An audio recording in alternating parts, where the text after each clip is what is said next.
Muito bem, estudo da lição número 8, a parte de segunda-feira, o Senhor proverá. Já vimos a lição do Monte Moriá, quando Abraão levou Isaque para o sacrifício. Mas o que nos chama a atenção é justamente a expressão de Abraão, o Senhor proverá. Quando as coisas parecem que não estão dentro dos conformes e clamamos a Deus, o Senhor proverá. Deus proverá porque Ele tem todas as suficiências que nós necessitamos. E essa expressão, o Senhor proverá, tem sido assim utilizada como lema para as pessoas que necessitam de algo assim de forma imperiosa, clamam a Deus e a resposta é: o Senhor proverá. Certa vez uma colportora que estava indo para uma região montanhosa e sabia que o vilarejo era muito distante de onde ela estava, pelo menos uns 40 quilômetros, ela estava indo a pé. Não havia preparado um lanche porque imaginara que o trajeto fosse curto. Quando ela chegou no primeiro destino, é que informaram a ela que o próximo vilarejo era muito longe, mas mesmo assim ela disse: eu vou até lá. Era ainda cedo, e ela disse: eu vou então fazer uma caminhada. Talvez demore umas 3 horas para chegar. Mas ela não havia levado nenhum lanche. E no meio do caminho, ela sentiu-se muito fraca. Ela disse: o que vou fazer? Tenho que pedir a Deus alguma coisa, uma solução. Ela afastou-se do caminho da estrada, entrou um pouquinho no meio do mato, ajoelhou-se e clamou a Deus, dizendo: Senhor, por favor, eu não tenho o que comer. Eu não sei como eu vou suportar andar mais 3 horas sem alimento. Quando ela saiu do meio do mato e voltou para a estrada, curiosamente, ela viu um homem com um saco às costas. O homem a avistou e disse: você está bem? Ela disse: eu estou com um pouco de fome. O homem colocou o saco que tinha nas costas, colocou no chão, abriu o saco, tirou um belo pão. Disse: você quer? Ela disse: claro que eu quero, é o que eu mais quero agora. Ela disse: pode ficar com ele e Deus a abençoe. Colocou o saco às costas e desapareceu montanha abaixo. Ela disse: eu não sei se era um anjo ou se era um homem, mas foi a resposta à oração que eu fiz a Deus e com certeza o Senhor proverá. O Senhor proveu naquele momento de minha necessidade. Abraão estava levando Isaque para um sacrifício. E Isaque disse: meu pai, aqui está a lenha, aqui está o fogo, aqui está o punhal, mas eu não estou vendo o cordeiro para o sacrifício. E foi aí que Abraão usou a expressão: o Senhor proverá. Na pergunta número 3, a pergunta é a seguinte: na dura prova que Abraão teve que passar, como Deus proveu o que faltava para o sacrifício? Aqui está Gênesis 22, verso 8, 14 e 18. Esses 3 versos dizem o seguinte, verso 8: e disse a Abraão: Deus proverá para si o cordeiro para o holocausto, meu filho. Assim caminharam ambos juntos, verso 14, e chamou Abraão o nome daquele lugar, o Senhor proverá, donde hoje se diz até o dia de hoje: esse é o monte do Senhor proverá. Verso 18, e em tua descendência, Deus dizendo a Abraão: em tua descendência serão benditas todas as nações da terra, porquanto obedeceste a minha voz. Então, para a pergunta, na dura prova que Abraão teve que enfrentar, como Deus providenciou o que faltava para o sacrifício? Resposta: Deus providenciou o substituto de Isaque no altar, um carneiro que morreu em seu lugar. O plano da salvação estava simbolizado ali por todos nós. Ali foi uma miniatura do Calvário. Ali foi um momento em que Abraão, como pai, ele se exasperou, mas ele não demonstrou isso para Isaque.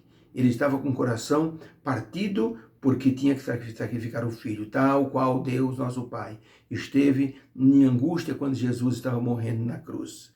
Abraão tinha muita fé em Deus e suas palavras a Isaque mostraram que o sacrifício era para Deus e a provisão teria que vir do Senhor nosso Deus. Ele disse: o Senhor proverá para si o cordeiro para o holocausto.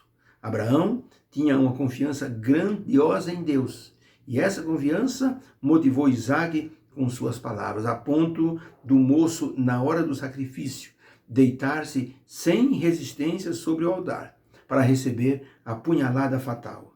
Que pai hoje faria o que Abraão fez, da forma como fez? Creio que poucos pais, talvez nenhum, faria o que Abraão fez, matando o próprio filho. Pense nessa cena que Ellen White descreveu no livro História da Redenção, na página 82. Ela escreveu o seguinte: o severo e amante e sofredor pai caminhava firmemente ao lado do seu filho. Ao chegarem ao lugar que Deus havia determinado a Abraão, edificou ele um altar em silêncio e colocou em ordem a lenha pronta para o sacrifício. E então ele informou a Isaque a ordem de Deus de oferecê-lo em holocausto. Não havia cordeiro. Isaque seria o cordeiro a ser oferecido em holocausto. Repetiu-lhe a promessa que Deus fizera várias vezes, que mediante Isaque, Abraão se tornaria uma grande nação, e que mesmo executando a ordem de matá-lo, Deus cumpriria sua promessa e era capaz de ressuscitá-lo da morte. História da Redenção, página 82. Pergunta número 3. Como a prova de fé de Abraão, oferecendo Isaque no altar, nos ajuda a entender o que Jesus fez por nós na cruz? Como que aquilo que Abraão fez nos ajuda a entender o que Jesus fez na cruz? Temos aqui dois textos. Primeiro João capítulo 1, versos de 1 a 3. Depois Romanos 5, versos 6 a 8. João capítulo 1 diz assim: no princípio era o verbo, e o verbo estava com Deus, e o verbo era Deus.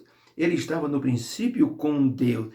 Todas as coisas foram feitas por ele, e sem ele nada do que foi feito se fez. Romanos 5, versos 6 a 8, Paulo escrevendo, diz assim: porque Cristo, estando nós ainda fracos, morreu a seu tempo pelos ímpios, porque apenas alguém morrerá por um justo.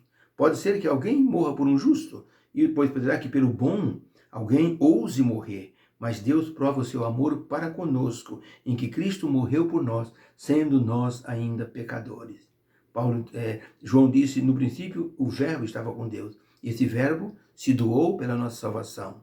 Paulo escreveu aos Romanos dizendo, pode ser porque por uma pessoa boa alguém tem a coragem de morrer, mas por uma pessoa ruim, quem é que morre por um bandido? Ninguém morreria, mas Deus deu Jesus Cristo e ele morreu por nós, sendo nós ainda pecadores. Então, para a pergunta, como a prova de Abraão, ela ilustra o que Jesus fez por nós na cruz. Resposta, o verbo que era Jesus, que estava com Deus, foi oferecido por nós, sendo nós ainda muito pecadores. A aflição de Abraão como pai prefigurou o que Jesus sofreu, o que Deus sofreu, melhor dizendo, ao oferecer seu filho por nós. O Senhor proverá um Salvador. E isso aconteceu na cruz por todos nós. Então a experiência de Abraão se refletiu na experiência de Deus nosso Pai, quando ele viu em angústia Jesus morrendo e não podia fazer nada. Por isso que Jesus usou aquela expressão, meu Pai, por que me desamparaste? E nessa expressão estava contida a agonia de Jesus na cruz e a agonia do Pai, que não podia fazer nada para assim, ajudar o filho. Uma mulher estava em casa na sexta-feira, uma irmã da nossa igreja. Isso aconteceu num dos estados do Brasil, em Brasília. E essa nossa irmã estava em casa numa sexta-feira no pôr do sol, fazendo o culto com o marido e a filhinha. De repente alguém bateu na porta. O marido foi abrir. Um homem com uma arma calibre 12, cano cerrado, deu um tiro no peito do marido dela. Abriu um buraco de uns 15 centímetros e o marido dela foi jogado no meio da sala com o peito fumegando. O homem foi embora sem roubar nada. Foi uma vingança. Uma execução de vingança. Aquela irmã viu o marido morrendo na frente dela sem poder fazer nada. Ela perdeu completamente a fé. Ela disse, eu estou aqui adorando a Deus numa sexta-feira no pôr do sol e Deus permite que meu marido morra na minha frente, na frente da minha filha. Ela nunca mais foi à igreja. Um dia, ela foi visitada por um pregador. O pregador convidou-a para ir à igreja. Ela foi à igreja, mas depois disse para o pastor na saída, pastor, não adiantou vir à igreja. Sabe por quê? Porque eu não consegui entender ainda onde estava Deus quando meu marido morreu na minha frente. O pastor disse, irmã, Deus estava no mesmo lugar onde ele estava, quando o filho dele morreu na cruz e ele não pôde fazer nada e viu o filho dele morrer em agonia. Foi aí que a irmã despertou para o lado espiritual. Deus estava no mesmo lugar onde ele estava quando viu o seu filho morrer na cruz. Foi uma dor muito grande para Deus ver o seu filho morrer na cruz do Calvário por todos os pecadores. Morrer como um pecador, mas ressuscitar como um Salvador. Isso foi demais, isso foi maravilhoso. Por isso, Abraão, ele sabia que o Senhor Deus ia prover o cordeiro para o sacrifício, mas ele não sabia como é que isso ia ocorrer. Deus iria prover. Por isso ele disse, o Senhor proverá. Mas ele não sabia como é que isso iria acontecer. No lugar onde deveria fazer o sacrifício, ele contou para Isaac o propósito divino de que ele, Isaac, deveria ser oferecido como sacrifício, como oferta ao Senhor. Ele seria o cordeiro. O moço havia visto de perto a relação de Deus com seu pai, que ele aprendeu a confiar em Deus também. E Abraão relatou para Isaac que, mesmo ele sendo sacrificado, Deus tinha poder para fazê-lo ressuscitar, para que se cumprisse a profecia de que em Isaac haveria uma grande nação a partir de Isaac. Por isso, depois que o anjo impediu Abraão de executar o filho, foi visto um carneiro preso pelos chifres no meio dos arbustos. Esse carneiro preso pelos chifres simbolizava Jesus preso por seus algozes para ser levado ali no sacrifício da cruz. Por isso, com certeza, ao verem aquele animal preso pelo chifre ali, veja, a oferta, o cordeiro havia sido provido por Deus. Pai e filho se abraçaram emocionados, porque o Senhor realmente proverá, como proveu ali naquele momento. E isso aumentou muito mais a fé dos dois. E eles então puderam louvar a Deus por causa do substituto que havia aparecido naquele momento. Deus também quer fazer hoje suas promessas para nós. Ele deseja que nós aprendamos que Ele proverá. Quando estivermos em situações que não poderemos assim resolver por nós mesmos, podemos clamar a Deus, porque o Senhor proverá. O Senhor haverá de ter sempre uma colocação para a nossa vida. Uma mulher que estava passando necessidade, lembrei-me agora dessa história, ela ouviu num programa de rádio que se houvesse alguém em necessidade que poderia então pedir pelo telefone. Ela pegou o telefone e ligou para a emissora evangélica e disse, eu estou em grande necessidade, sou viúva e tenho 4 filhos para criar, não tenho nada em casa. Então o pastor disse, irmã, fale comigo fora do ar que eu vou pegar o seu endereço, para que nós possamos então atendê-la. Pois um bruxo estava ouvindo o programa também e pediu aos seus auxiliares que ligassem para a emissora e dissesse que eles iam levar uma cesta de alimentos para aquela senhora. E aquele bruxo dizia o seguinte, vamos levar essa cesta de alimentos para aquela senhora e vamos zombar dela. Ela vai pensar que foi Deus que mandou. Vamos dizer que foi o diabo que mandou. Então aquela mulher ficou aguardando, aquele bruxo pegou os seus auxiliares, ligaram para a emissora passou o endereço daquela senhora, eles foram, fizeram uma compra grande e foram na casa da mulher levar a compra. Bateram na porta, a mulher atendeu e disseram, a senhora pediu uma ajuda pelo rádio, nós viemos trazer essa ajuda. Ela disse, por gentileza, por favor, entre. Eles colocaram sobre a mesa um monte de coisa, encheu a mesa daquela mulher. As crianças ficaram felizes. E então, um dos homens, eles se olharam e perguntaram, a senhora não vai perguntar quem é que mandou? E ela disse, não foi o programa de rádio que mandou? Eles disseram, não, quem mandou isso aqui foi o diabo, nosso chefe, ele é sacerdote de uma seita satânica. E ele nos mandou trazer essa oferta para a senhora. Não foi Deus que mandou, foi o diabo que mandou essa cesta de alimento para a senhora. A mulher olhou e disse, meu amigo, olha, eu vou dizer uma coisa para o senhor. Quando Deus manda, até o diabo obedece, porque o Senhor proverá.